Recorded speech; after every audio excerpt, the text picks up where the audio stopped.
Lunch করতে চলে গেছিলাম পার্ক স্ট্রিটে। রেস্টুরেন্টটির নাম হলো পার্ক স্ট্রিট সোশ্যাল। রয়েছে পার্ক স্ট্রিটের পার্ক হোটেল এবং ট্রিঙ্কাসের ঠিক উল্টো দিকের ফুটপাতে। ঢুকতেই ছিল এদের রিসেপশন থেকেই শুরু হয়েছিল এদের পুরনো দিনের ছোঁয়া জোড়ানো অ্যাম্বিয়েন্স। জানালা থেকে শুরু করে আসবাবপত্র সবেতেই ছিল পুরনো দিনের ছোঁয়া। খুব সুন্দর লাগছিল। সিঁড়িতে পুরনো দিনের আলপনা থেকে শুরু করে দেওয়ালে লাগানো পুরনো প্লেটের সমাহার সবই এদের অ্যাম্বিয়েন্সকে আরও সুন্দর করে তুলেছিল। পুরনো কলকাতার সাথে নতুন কলকাতার একটা খুব সুন্দর মেলবন্ধন তৈরি হয়েছিল এদের অ্যাম্বিয়েন্সে।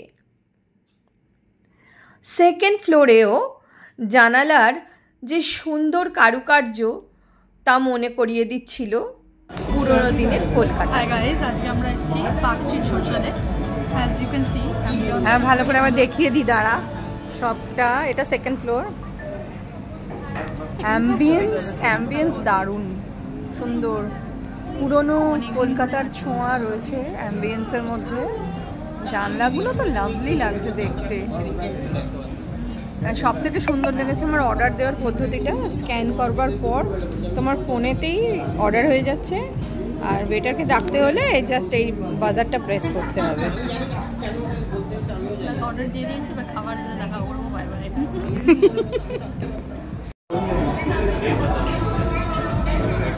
এদের সিলিংয়ের কারুকার্য এত সুন্দর, সত্যি কাশ্মীরি কার্পেটের এত সুন্দর ব্যবহার আগে কোথাও দেখি। পুরো সিলিং জুড়ে ছিল কাশ্মীরি কার্পেট, যা সত্যি সত্যি খুব সুন্দর লাগছিল। এরপর এসে গেছিল প্রথম অর্ডার, ফেরারি রোজার মিল্কশেক। মাছ অর্ডার করেছিল একটা কাবাব প্ল্যাটার, যেটা দেখে আমার প্রচণ্ড ডিলিশিয়াস লাগছে আর আমি এদিকে আটকাতে পারছি না। অ্যান্ড ওর থেকেও বেশি এটা দেখা হবে, এটা দিস ইজ দ্য ফেরারি রোজার মিল্কশেক। একটা আমার, একটা বাবার। মায়ের জন্য এখানে কিছু নেই, আমরা দুজনেই চকলেট খাবার, মায়ের জন্য কিছু খাবো।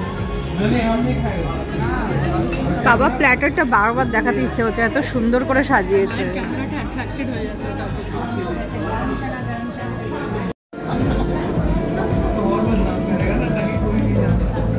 হ্যালো, তো এখন আমরা মেইন কোর্সে বিরিয়ানি খাচ্ছি। এরা সবই কন্ডিমেন্টস দিয়ে দিয়েছে অলরেডি, যেরকম প্রাইস যেরকম থাকে।